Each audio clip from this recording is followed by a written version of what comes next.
Ešte v júni ste na tejto zastávke na autobus mávať nemuseli. Dnes je tomu inak. Doterajším zastávkam na znamenie pribudli ďalšie. Paradoxne je tam, kde by to ľudia najmenej čakali.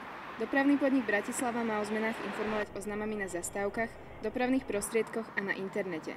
SMS správ s informáciami sa asi nedočkáme. Zatiaľ v tomto období dopravný podnik mesta Bratislava o tejto možnosti neuvažuje.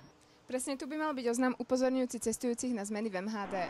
Na veľa zastávkach všeobecný oznam o zmenách chýba. Nedostatočné informovanie však môže viesť k tomu, že vás autobus dopraví úplne inam, ako ste chceli. Si spomínam, nedávno sme jeli s manželem niekam, sme cestovali na svadbu, že sme nemohli vzít auto a zrazu jezdili autobusy, ktorí vôbec neměli tabulku na akože označení, a tak sme nevedeli, co sa deje. Sa dostal do Petržalky, keď zmenili vtedy 50-ku. Nie všetci cestujúci MHD využívajú zastávky na znamenie. Keď už predsa, v Bratislave je treba na vodiča mávať. Spôsoby mávania sa rôznia.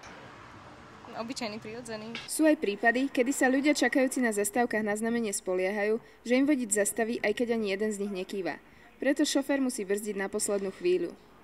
Predtým, ako najbližšie nastúpite do autobusu, overte si, či zastávka nie je ponovom na znamenie. Ľahko totiž môže nastať situácia, že na autobus síce zamávate, ale už bude neskoro. Pre redaktorskú školu Jana Panáková.